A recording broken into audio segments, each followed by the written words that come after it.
was under attack. In face of such proliferation of concerns and multiplicity of risks, it is natural that the Global South would turn to multilateralism for solutions. Unfortunately, there too we are presented with a very disappointing prospect. The very concept of multilateralism is under attack. International organizations are being rendered ineffective or starved of resources. The building blocks of the contemporary order are starting to come apart, and the costs of delaying much-needed reforms is today starkly visible. The External Affairs Minister's concern is significant since it comes soon after Donald Trump attacked the United Nations. Trump claimed that he had ended 7 unendable wars in the last 7 months without any help from UN. He went on to question the very purpose of UN. Not only is the UN not solving the problems, too often it is actually creating new problems. This is what Donald Trump had to say. United Nations is finding an assault on Western countries and their borders. The UN is supposed to stop invasions, not create them and not finance them. That's what Trump said. Trump also accused UN of funding the migration crisis. Trump's speech at the United Nations leaves no room for confusion. US withdrawal from Paris Agreement, attacks on WHO, and threats to cut UN funding have eroded trust. Trump's disdain for global institutions is a dangerous retreat into unilateralism that threatens to paralyze collective action, maybe creating more space for Beijing consensus as argued by Sanjay Baru. Had to do these things instead of the United Nations doing them.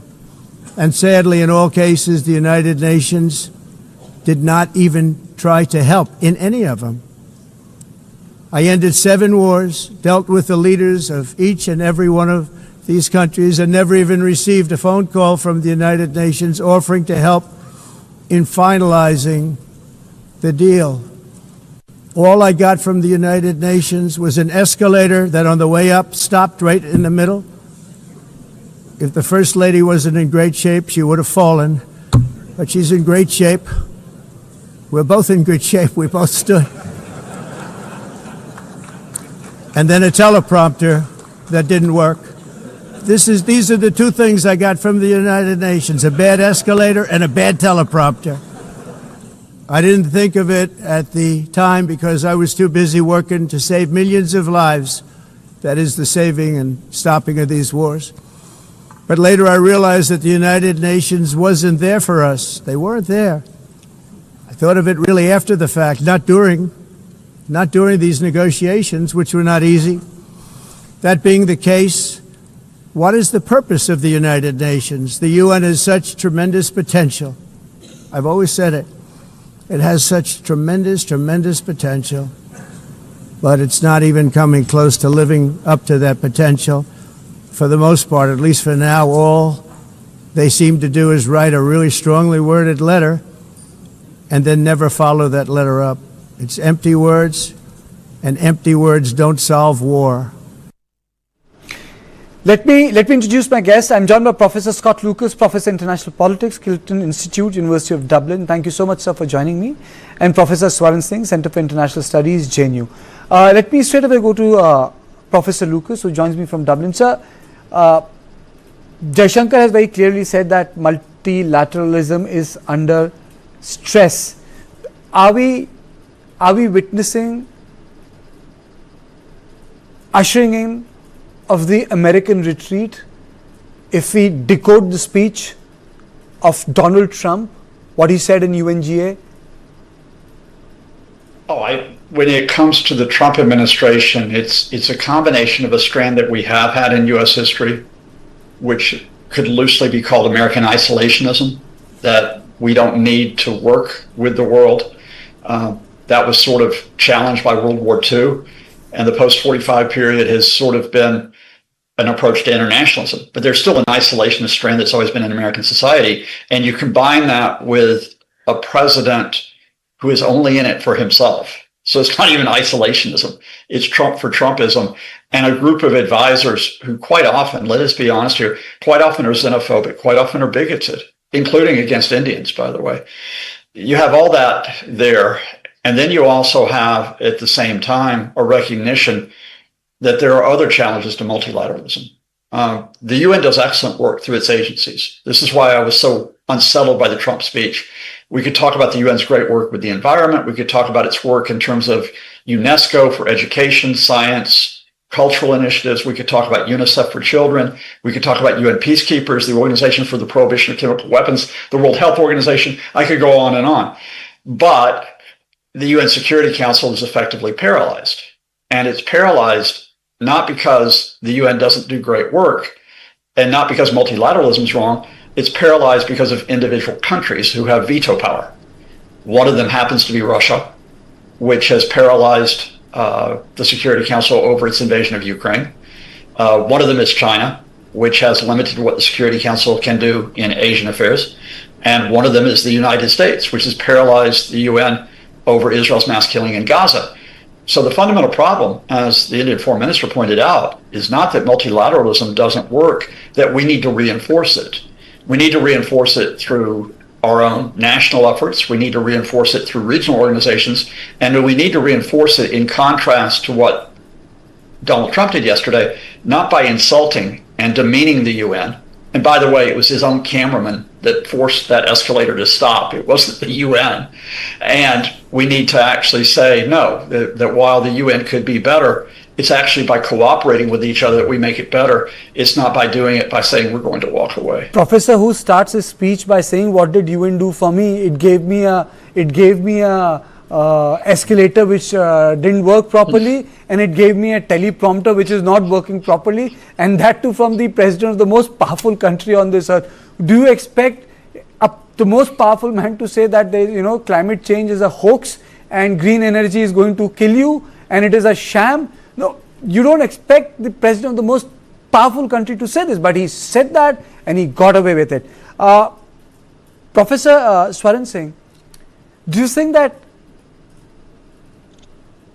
Chinese consensus can replace the Washington consensus, as Professor Lucas was saying, that this is the American retreat?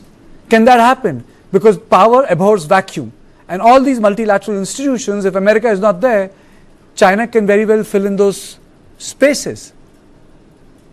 I think it defies any logic to see President Trump negating, denouncing, defying international arrangements and institutions that have fundamentally undergirded American global leadership.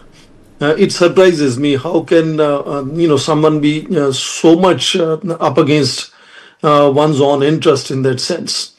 And of course, as you mentioned, in case there is a vacuum created with President Trump led United States deserting international multilateral arrangements, that vacuum will be filled by others. But whether it is likely to be filled by the Chinese, to some extent that remains a possibility. But the world today is so much intertwined, interdependent, that perhaps a single power is not likely to replace and fill that entire space. And I think that is what is being underlined in Foreign Minister Dr. Jaishankar's speech, in which, of course, Trump's escalator and teleprompter issue is a symptomatic of what Dr. Jaishankar mentioned of lack of resources at disposal of international organizations that makes them ineffective. He, of course, also underlined that the lack of representative nature of international organizations that also make them ineffective. Now, when you mentioned whether Chinese will replace it, makes me immediately remember that this is not the first time multilateralism has come under threat. If you look at just last 100 years, the whole Cold War and bipolarism that followed the Second World War, and at end of Cold War, the unipolar movement or impulses of United States, at both occasions, India did step in and play a great role after Second World War in terms of launching or being part of the whole international effort for non-aligned movement. And then at end of Cold War, pushing even further to go for multi-alignment which is supposed to be inclusive and kind of all comprehensive in engaging as many countries as possible. So in that sense, I think the response that Dr. Jaishankar made, partly, not directly, but indirectly to the speech by President Trump, is on the lines of how India has always played a role, partly because it's in India's philosophy and tradition to look at the whole world as one family. And in that sense, each member of the family will have their role to play. But interesting it is to see that that whole focus now, which is currently is spoken about global South, is again what India had constantly been engaging in terms of non-line movement, Group of 77, and now global South.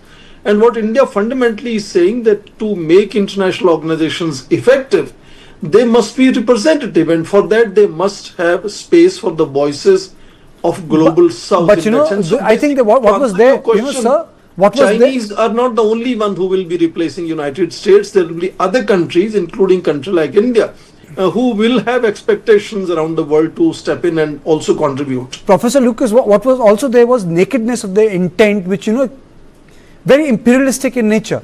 If you analyze the entire speech, there was a nakedness of intent. There was, I'm going to say, it's a mild way to say that there was no sophistication in the speech, but it was very neo-imperial in nature.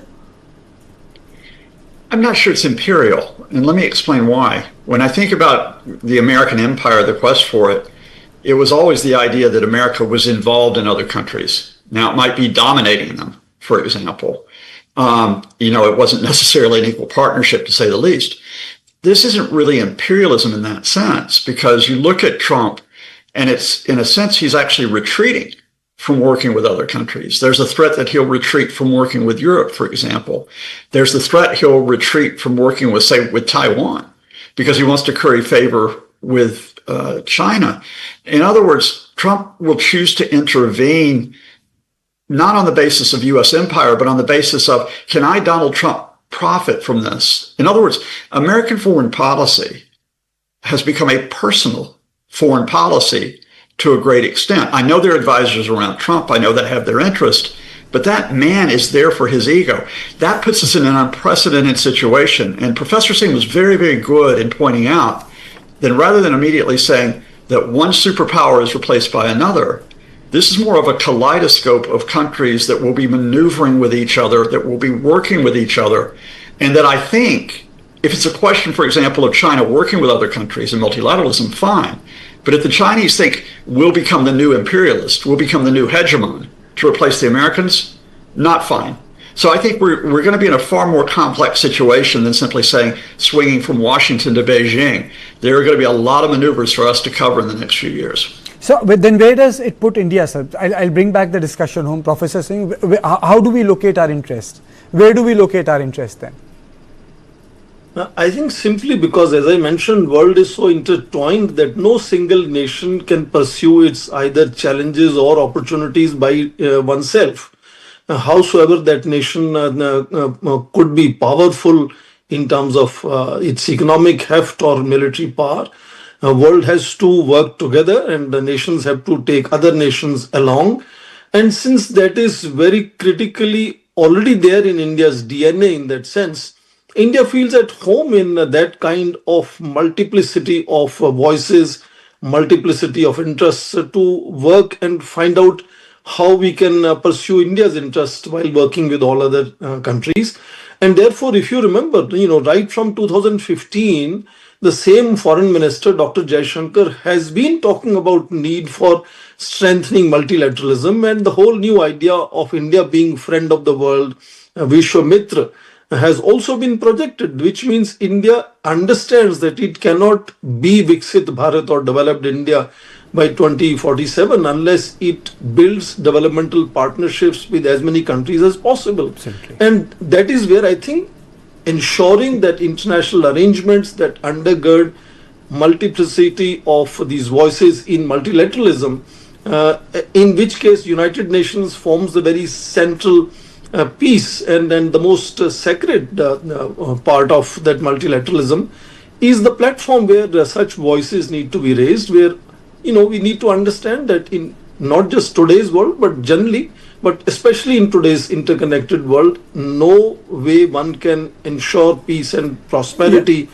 unless there is a multiplicity of voices heard together at the international level. What I found, sir, funny was that the country which in majority has violated the principle of the United Nations was trying to run it down. The Americans have done it, whether it's the Vietnam War, whether it's the Gulf War, which is the Gulf War II, or by taking presidents from Chile to Iran to Congo. They were the one who were preaching and moralizing what UN should be doing or not. Thank you both of you for joining me, because it remains a matter of concern for a country like India, which is committed to democracy and pure republicanism in Indian life.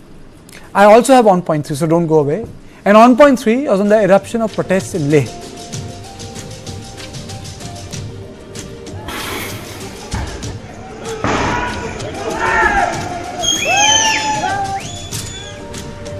Violence erupted in Leh. The houses, premises, party offices were burnt. And this happened in wake of certain demands which were being made by the local activists. But once the violence became evident, and also extremely embarrassing for those who were organizing the protest, and understanding the gravity of what has happened, Ladakh activist Sonam Wangchuk appealed for peace after protests over statehood and sixth schedule led to arson and rioting in Leh. Demonstrators set fire to the BJP office in Leh, prompting police to fire tear gas, resort to bait-and charge to take control of the streets. The protest was organized by the Leh apex body and the Kargil Democratic Alliance youth wings following deterioration in the health of the two hunger strikers. Wangchuk condemned the violence, saying it undermines the movement, and urged protesters to follow a peaceful path. He highlighted that the unrest stems from the frustration among unemployed youths in the region. Let me play out a bite of Wangchuk first. ये दुर्भाग्यपूर्ण घटना लद्दाख में घटी, और जहां एक तरफ बहुत दुख है इस तरीके पर, और वहां 3 से 5 युवाओं की जाने गए, इसका हमें बहुत दुख है और हम शोक जताना चाहते हैं उनके परिवारों के साथ. Application of Article 370 and the enactment of the Jammu and Kashmir Reorganization Act 2019, Ladakh's political and legal status have remained contentious. The bifurcation created 2 union territories, JNK with a legislature and Ladakh without one, placing Ladakh directly under the central administration.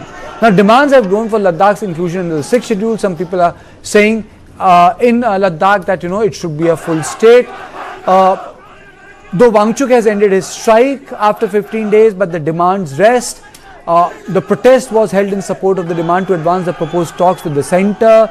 Number of issues are on the table: 6th schedule, statehood, empowerment of people, job reservation, protection of the culture, the Ladakhi language, separate public service commission, 2 separate Lok Sabha seats, one for Leh and other for Kargil. So there are a number of issues on plate. And then you have the issue of the climate change. How do you protect the ecology of Ladakh, because it's very vulnerable to the Himalayan climate change. 6th schedule demand will provide them more rights, but the larger here issue is that this issue has been festering for a lot of times, and 97% of the Ladakh population belongs to the scheduled tribes, making it highly eligible for such protection. Now, shutdown was also observed in Leh, but as I said, which led to violence. Now the streets are under control, and let me pay out the bite of the Lieutenant Governor of Ladakh. आज का जो incident हुआ, कुछ लोग धरने वहां से निकलते हैं और पूरे इलाके में आग लगाना शुरू कर देंगे, और उसके 2-3 दिन पहले से ही ये साजिश चल रही थी. लोगों को भड़काने का प्रयास किया जा रहा था. यहाँ की एजिटेशन की तुलना यहाँ पर बांग्लादेश और नेपाल के साथ की जा रही थी. ये किस तरह का तरीका है? इसके पीछे की साजिश की बू आती है. लोगों को खराब करने का जो प्रयास किया जाता है अपने कुछ चंद मुफाद के कारण से इस प्रकार का कोशिश की गई। So a lot of accusations have taken place on this. A lot of people are saying that a councillor from a political party was involved. I'm joined by Suhas Chakma, Director of Rights and Risk Analysis Group, and Professor Prasanjit Biswas, Professor of Philosophy, Northeastern University. Suhas, is it about sixth schedule? How do you frame this protest, agitation? Well, I think the protest has been going on for a long time. And as we know, with respect to Jammu and Kashmir and Ladakh, the government decisions have been or have not been coming for a long period of time.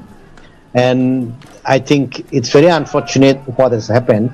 But I still believe that, Ladakh is not an exception which is having borders with China. Arunachal Pradesh is the one which has a special article 371H, which gives enormous amount of power to the governor given the special security needs because it borders China. So I would say that on an issue like the protest in Ladakh, demanding sixth schedule, statehood, I think the government of India, if they are serious, they could, I think, find a balance with respect to the security needs of the country, as well as to meet the aspirations of the people. And it's unfortunate that this has deteriorated to this level, and I think this could have been avoided.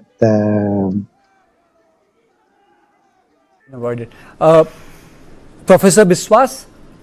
Yes. How do you frame this protest, sir? I see that it's a long pending demand of the arrival to a full-fledged state along with sixth schedule, which safeguards the interests of Ladakhi community, and therefore it's a kind of a mass demand in which mass was mobilized. But as the case is, because of apathy, indifference on the part of the government, it has escalated to this level, which is very, very unfortunate. It should not have happened. But if we look at the history of struggle for the sixth schedule in the northeast of India, for example, everywhere such mobilizations have taken a kind of an emotive turn, and it has resulted into some amount of limited violence, from which Ladakh is also not an exception. So therefore, I can see a lot of parallel between Northeast India and Ladakh, the question of tribal rights and the question of rights of marginalized people on their own land, territory, hills, water, river, and mineral resources, which is the primary aspiration of Ladakhi people for their self-development. That has actually stemmed into this kind of a massive hunger strike by Sonam Wangchuk and the subsequent incident that we are discussing now. Therefore, it is to be politically addressed. It's not a law and order situation of incitement. It is a genuine people's demand that has been expressed in the form of a limited amount of violence. I hope it doesn't escalate and government starts a process of dialogue with the agitating people. Okay.